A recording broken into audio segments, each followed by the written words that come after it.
अस्सलाम वालेकुम। अॼु असां सां जेका शख़्सियत गॾु वेठल आहे साईं गुलाम नबी किरियो साहिबु पाण दरगाह लोहारी शरीफ़ जमायत में मरकज़ी उहिदे ते रहिया आहिनि ऐं बुनियादी तौर ते साईं पाण उस्ताद आहिनि, समाजी वर्कर आहिनि, सिंध सूरमी सथ में सरपरस्त आला थी रहिया आहिनि। Human rights forum of Pakistan Hyderabad division में साईं पाण वाइस प्रेसिडेंट तौरु कमु कनि पिया ऐं सिटीज़न क्लब बदीन में पाण चेयरमैन आहिनि। सिटीज़न क्लब बदीन जो तव्हांखे मुख़्तसिर तारीफ़ ॾियां त बदीन में हिकु समाजी वर्कर जे तौर ते साईं हीअ पाण हिकिड़ी तंज़ीम ठाही आहे जिते बदीन में जेके ख़ासि तौर ते माण्हू रहनि था उन्हनि जा नंढा वॾा मसाइल जेके आहिनि उन्हनि ते पाण वेहनि पिया उते ऐं उते पाण चेयरमैन जी हैसियत सां कमु कनि पिया। पाण लेखक आहिनि, मुख़्तलिफ़ अख़बारुनि में पाण कालम लिखंदा रहिया आहिनि। साईं तव्हांजी तमामु घणी महिरबानी, तव्हां असांखे टाइम ॾिनो ऐं वेझड़ मां ख़ुशी थी त तव्हां सिंधी अदबी बोर्ड आहियो, तव्हां बोर्ड खे पंहिंजी अखियुनि सां ॾिठो ऐं बोर्ड बाबति तव्हांजा तासुरात रिकॉर्ड कयूं पिया।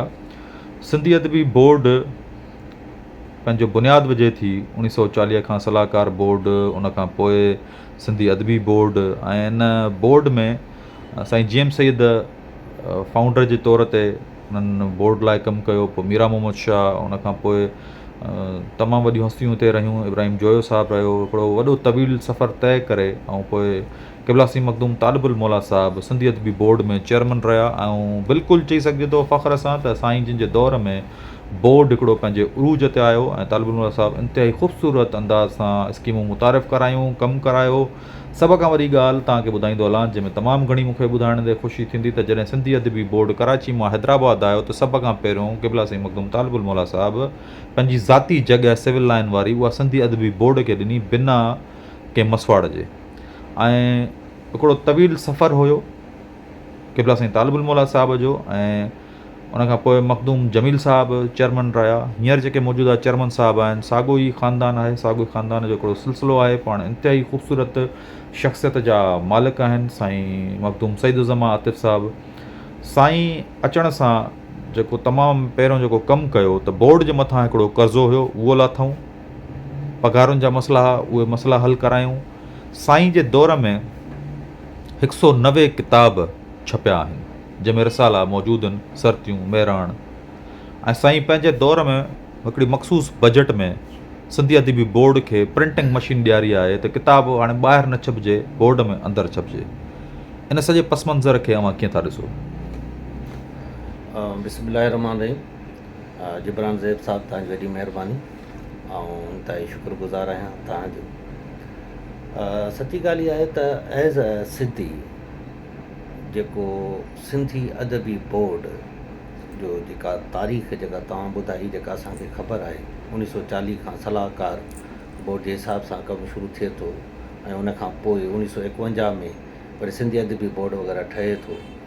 शुरू खां वठी जेका फाउंडर साईं जी एम सैद साहिब जन हुया ऐं उनखां पोइ जेको घणो अरसो मखदूम तालिबुल मौला साईं जन जेके से रहिया। हीउ जेको सिलसिलो हलंदड़ आहे असल में शइ जिन बि बुनियादु विधो उनजो जेको ख़ासि मक़सदु हुओ त असां हिन पंहिंजी सिंध धरती खे कहिड़े अंदाज़े सां असां सेव कयूं। उन जे लाइ बहितरीनु जेको किताबु आहे, छाकाणि त इंसानु ख़तमु थी वञिणो आहे लेकिन किताबु ख़तमु नथो थिए, किताबु हलंदो रहे थो, सदियुनि जो सदियूं हलंदो रहे थो। त उन किताब खे सहेड़नि सिंध जी सक़ाफ़त, सिंध जो इल्मु, सिंध जो शऊर, सिंध जी तालीम, सिंध जा वरसा, सिंध जूं दरगाहूं, सिंध जा अदीब दानिश्वर, मतिलबु त जेके बि सिंध जे अंदरि अलाह पाक नेमतूं इंसान जी सूरत में ऐं न ज़मीन खे ऐं जेके बि ॾाहप जूं शयूं मिलियूं आहिनि उहे किताबनि जी सूरत में अचनि। त इन हवाले सां सिंधी अदबी बोर्ड जे असां माज़ी खे ॾिसंदासीं ऐं हाल खे ॾिसंदासीं। ऐं माज़ी में इलाही नथो वञा छाकाणि त असांखे सभु ॻाल्हियूं ॿुधियूं ॾिठो, पर हिन वक़्तु जेका मौजूदु जेका चेयरमैन मखदूम सईदुज़मा आतिफ़ साहिब जन आहिनि, यकीन कयो त मूं वटि अल्फाज़ कोन्हनि जो ऐं साईं जे कम, साईं जे वीहनि जंहिं अंदाज़ सां साईं जन जेके से कमु कनि पिया, जंहिंजे करे अॼु ऐं ईअं खणी चवां जेकर असांजी सिंध जे अंदरि अदबी दुनिया जे हवाले सां अगरि का पैलेस, अगरि का जॻह, अगरि का घर आहे त उहो अदबी बोर्ड आहे। जेको सिंध सां मुहबत करे थो, जेको अदब सां मुहबत करे थो, जॾहिं अदबी बोर्ड घुमंदो, उहा बिल्डिंग ॾिसंदो त हुनखे रूह खे राहत ईंदी। जीअं असां दरगाहनि ते वेंदा आहियूं, पाक जॻहियुनि ते वेंदा आहियूं, हीअ असांजी हिकिड़ी पाक जॻह आहे जिथे असांजी सिंध जो शऊर किताब मुक़दस हूंदो आहे, पाक हूंदो आहे, उते उनजी छपाई थिए थी। अहिड़े नमूने सां मखदूम सईद ज़मा साहब जेके कमु कराया आहिनि या जेके शयूं साईं जे ज़हन में आहिनि या ऑलरेडी तय थी चुकियूं आहिनि, फ़ैसिला थी चुकिया आहिनि, जंहिंमें ज़ेड भुट्टो रिसर्च लाइब्रेरी जेका ठहे थी पई, ऐं इहो हिकिड़ो वॾो हिकिड़ो तारीख़ी कमु हूंदो, छाकाणि त जेसीं ताईं तव्हां गहराईअ सां रिसर्च नथा कयो, हक़ाइक़ ते नथा पहुचो, त उहा असुलु हक़ीक़त तॾहिं पहुचंदी जॾहिं तव्हां उनखे माहौल ॾींदव। अहिड़े नमूने सां शहीद बेनज़ीर भुट्टो रिसर्च जेका हॉस्टल जेका ठहे थी पई, उन में साईंजन जो जेको वियन आहे उहो इहो वियन आहे त उहे माण्हू जेके PhD कनि था, जेके MPhil कनि था, जेके रिसर्च कनि था, त उन्हनि खे हिकिड़ो सुठो शेल्टर, सुठो माहौल ऐं सुठा बुक्स, सुठो हिकिड़ो माहौल टेम्पररी तौर ते ई सही जॾहिं उनखे मिलंदो त उहे सिंध जा ॾाहा, उहे सिंध जा जेकी नया उहे मेल आहे फीमेल जॾहिं उन ते रिसर्च कंदा, माहौल मिलंदो, त उहे न सिर्फ़ु सिंध जो पर दुनिया में सिंध जो नालो जेके से रोशन कंदा। इन खां अलावा साईं जन जो जेको वियन इहो आहे त असां सिंध जे हर ज़िले जे अंदरि पंहिंजूं बुक स्टॉल, पंहिंजी हिकिड़ी ऑफिस, पंहिंजो हिकिड़ो इदारो उते हुजे जेको उन सॼे इलाइक़े खे ओन करे। हिकिड़ो ज़बरदस्त वियन आहे, छाकाणि त असां सिंध जा हर ज़िले, छाकाणि सिंध त पूरी सिंध आहे, जेकॾहिं सिर्फ़ु जामशोरे ते असां महदूद कंदासीं त इहो इंसाफ़ न थींदो। इन जे करे साईंजन जो जेको मक़सदु आहे त असां पूरी सिंध जे हर ज़िले जे अंदरि असांजी हिकिड़ी ब्रांच हुजे, उते कमु थिए, ऐं उते जा सिंध जा जेके असांजा अदीब, दानिशवर ऐं राइटर ऐं मुख़्तलिफ़ फ़नून लतीफ़ा जे हवाले सां जेके बि फ़न रखनि था, जेके बि शयूं रखनि था, उन्हनि खे हिकिड़ो माहौल पैदा थींदो, उन्हनि जो हिकिड़ो तालुक़ु थींदो सिंधी अदबी बोर्ड सां। ऐं पोइ उन जूं जेके लिखिणियूं आहिनि, ऐं इहा बि साईं जन खां जेका असां मालूमात असांखे मिली आहे त साईं जन चवनि था त उहे अदीब, उहे शाइर जेके ज़ाहिरी तौर ते पैसे जे हवाले सां उन जी अप्रोच नाहे, लेकिन हुननि वटि शाइरी आहे, हुननि वटि मज़मून आहिनि, हुननि वटि मक़ाल आहिनि, हुननि वटि रिसर्च आहे, हुननि वटि वियन आहे, त उन्हनि खे साहिबे किताब बनाइजे। हिकिड़ो ज़बरदस्त क़िस्म जो जेको सो ख़्याल ऐं जेको सो नज़रियो आहे। अहिड़े नमूने सां साईं जन सिंधी अदबी बोर्ड खे बाब GM सैद जे भर में हिकु अहिड़ी ख़ूबसूरत बिल्डिंग ॾियणु चाहिनि था जिते सिंध अदबी बोर्ड जा एम्प्लॉइज़ रही सघनि, उन में ऑफिसिस ठाहे सघजनि, ऐं उन्हनि खे हिकिड़ो बहितरीनु साज़गार माहौल मिले जीअं हू 24 कलाक पंहिंजे हिन अदबी बोर्ड जे हवाले सां कमु करे सघनि। त इहे सभु शयूं साईं मखदूम सईद ज़मा साहब चेयरमैन अदबी बोर्ड जूं जेके ख़्यालात आहिनि, जेके नज़रिया आहिनि, ऐं उन्हनि ख़ुशि नसीबनि मां आहियां जो वेझर ई साईं सां मुंहिंजी संदसि जे ऑफिस में तक़रीबन अधु मुनो कलाक ॾाढी तफ़सील सां जेका डिस्कशन्स थी, जंहिंमें साईं जन इहे ऑप्शन रखिया त असां वटि एतिरा किताब मौजूदु आहिनि जेके असांखे छपाइणु चाहियूं था, ऐं असां इहो चाहियूं था त गवर्नमेंट ख़ुदि जेको सो छपाए, लेकिन उहे किताब छपजनि ऐं उन जी बजट जेका सा वधे, जीअं ही किताब सिंध जे हर उन बाशऊर जेको सो रिसर्च वारे वटि, माण्हू वटि, अदीब वटि, दानिशवर वटि पहुचनि, छाकाणि त किताब ई शऊर ॾींदो, इल्म ई शऊर ॾींदो। त असां सभु जेके बि नौजवान आहियूं, जेके बि अदीब आहियूं, जेके बि सिंध सां मुहबत करण वारा आहियूं, असां साईं खे सलाम पेश कयूं था, ऐं असां पंहिंजे तरफ़ां साईं खे यकीन था ॾियारियूं त असां सिंधी अदबी बोर्ड जा पहिरीं बि ख़ादम हुयासीं, हाणे बि ख़ादम रहणु चाहियूं था, ऐं असां सिंधी अदबी बोर्ड जो हिकिड़ो हिसो बणिजणु चाहियूं था। मूंखे पूरो यकीन आहे त इंशा अल्लाह ताला सिंधी अदबी बोर्ड मुस्तक़बिल क़रीब में सिंध जे झर झंग में जेको सो सिंधी अदबी बोर्ड जो पैगाम पहुचंदो। ऐं असांखे हिन स्कीम बाबति तव्हांखे ॿुधायां त साईं जिन जो ख़्यालु आहे त तिरकचाड़ी ते जेको हींअर किताब जो आहे बुक स्टॉल, उनखे डेमोलिश कराए ॿीहर उनखे हिकिड़े सुहिणे तरीक़े सां ठाराइजे, बेसमेंट हिकिड़ो बुक शोरूम हुजे।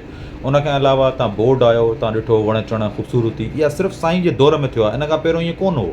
त माज़ी में अगरि बोर्ड आया हूंदो त तव्हांखे बोर्ड में अंदरि अचणु, बिल्डिंग इमारत उहे एतिरियूं वेछल हुयूं जो इंतिहाई परेशानी थींदी हुई ऐं साईं अचण सां ख़ासि तौर ते पंहिंजे मुलाज़िमनि खे लेटेस्ट टेक्नोलॉजी जा computers, air conditions office, fast internet service, printing machine तक उते ॼाराई त बोर्ड जा किताब बोर्ड में छपजनि, हाणे ॿाहिरि न छपजनि। ऐं इंतिहाई फ़ख़्र जी ॻाल्हि आहे त साईं पंहिंजे हर मुलाज़िम सां राब्ते में रहंदा आहिनि ऐं हर ॻाल्हि जी ख़बर रखंदा आहिनि त हींअर किताब जेको छपिजे पियो हींअर कहिड़े मरहले में आहे, जेसि ताईं उहो बुक शॉप ते नथो पहुचे। तव्हां ऑडिटोरियम ॾिठो, तालिब मौला साहिब जे नाले सां मनसूब हुयो, ऐं तव्हां डिस्प्ले सेंटर ॾिठो, साईं जमील ज़मा साहिब जे नाले सां उहो आहे। उते लखनि जी तादाद में हिकिड़ा किताब आहिनि। तव्हां जॾहिं बोर्ड में अंदरि आयो, तव्हांखे सिंधी अदबी बोर्ड हिकिड़े इदारे जी हींअर जे हैसियत में आहे, असां बिल्कुलु चई सघूं था त हिकिड़े उरूज जे दौर में आहे। उहो तव्हांखे कीअं लॻो बोर्ड, जॾहिं त हाणे साईं ख़ासि तौर ते राति जो 8 बजे ताईं विज़िटर्स लाइ ओपन करे छॾियो आहे त हर आम माण्हू हिते अची सघे थो, ॾिसी सघे थो, घुमी फिरी सघे थो। साईं सची पुछो त मां बोर्ड वियो हुउसि पर 5-7 साल पहिरीं, छाकाणि मूंखे हैदराबाद में रहंदे 36 साल थी विया, पर इन 36 सालनि में आउं सिर्फ़ु 3 दफ़ा बोर्ड वियो आहियां। हिकिड़ो अॼु 8-10 साल पहिरीं विच में थोरो कंहिं दोस्त सां वियो हुउसि जस्ट हिकिड़े ऑफिस में। उन खां पोइ जॾहिं आउं हाणे ताज़ो बोर्ड जी जेका असां ऑफिस विज़िट कई ऐं ॿाहिरि ख़ूबसूरत जेके सिंध जा नक्शा ठाहिया पिया हुआ ऐं वॾा जेके से पार्क लॻा पिया हुआ, तमामु ख़ूबसूरत बिल्डिंग, लाइटिंग, ऐं जॾहिं उहो तस्वीरूं किन दोस्तनि सां शेयर कयूं, हू यकीन न पिया कनि त इहे किथे जूं तस्वीरूं, तूं कहिड़े मुल्क घुमण वियो आहीं? मूं चयो कंहिं मुल्क में न, आउं जामशोरे में सिंधी अदबी बोर्ड में जेको सो घुमण वियो आहियां। हीअ सभु उते जा नज़ारा आहिनि। त इहे सभु शयूं साईं जी हिकिड़ी ज़ाती दिलचस्पी ऐं मुहबत, मतिलबु त साईं अदबी बोर्ड खे पंहिंजो घरु सम्झे थो, पंहिंजो वचन सम्झे थो, पंहिंजी सचाई ऐं वफ़ादारी सां जंहिं कमु करे थो। अञा बि इनशा अल्लाह ताला साईं जन जी कोशिशि सां, असां तव्हां सभिनी जी कोशिशि सां अञा वधीक ख़ूबसूरत जेको सो असांजो हीअ अदबी बोर्ड ठहियो आहे, अञा वधीक सुठो ऐं ख़ूबसूरत थींदो।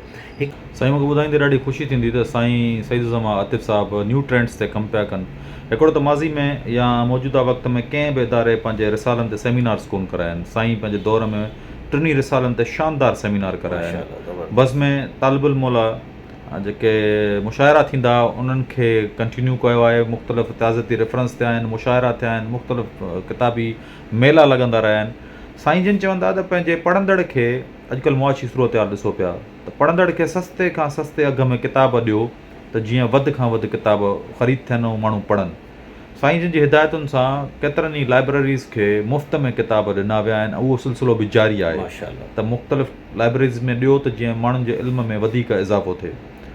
साईं जन जो आहे त जेके नौजवान मयारी लिखनि था पर मुआशी सूरत हाल खे ॾिसंदे पंहिंजा किताब नथा छपाए सघनि, छाकाणि त हाणे किताब छपाइणु इंतिहाई ॾुखियो आहे, पेपर महांगो आहे, पब्लिशिंग महांगी आहे।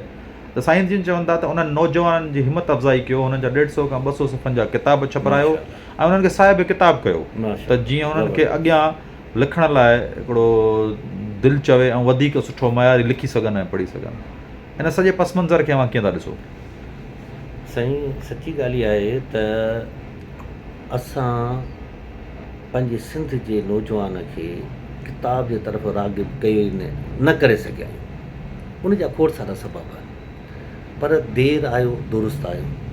पर जेकर हींअर सां असां कोशिशि कयूं, छाकाणि त हिन वक़्तु असांजो जेको नई जेका जनरेशन आहे न, उहा मोबाइल जे तरफ़ वञे पई, किताब जे तरफ़ न आहे। ऐं हू किताब में ठहियो ठुको जेको मवादु आहे उतां उहो ॾिसी करे कॉपी पेस्ट करे वग़ैरह कमु हलाइनि था। असुलु शइ जेका आहे उहा आहे ओरिजिनल किताब पढ़णु। उहा किथां थियो, कहिड़ियूं रिवायतूं आयूं, कंहिं कलेक्ट कयूं, तमामु घणी इन शइ जी जेका असां ज़रूरत आहे। त इन जे करे असां जेकॾहिं सभई गॾिजी करे हिन साईं जे हिन वीहनि खे, हिन मक़सद खे गॾु खणी हलंदासीं, मां सम्झां थो वॾो फ़र्क़ु ईंदो। उहो तॾहिं ईंदो जॾहिं असांजो हर ज़िले में, बल्कि आउं त चवां थो हर तालुके में, हर ॻोठ में जॾहिं हिकिड़ो नेटवर्क थी वेंदो हुयो।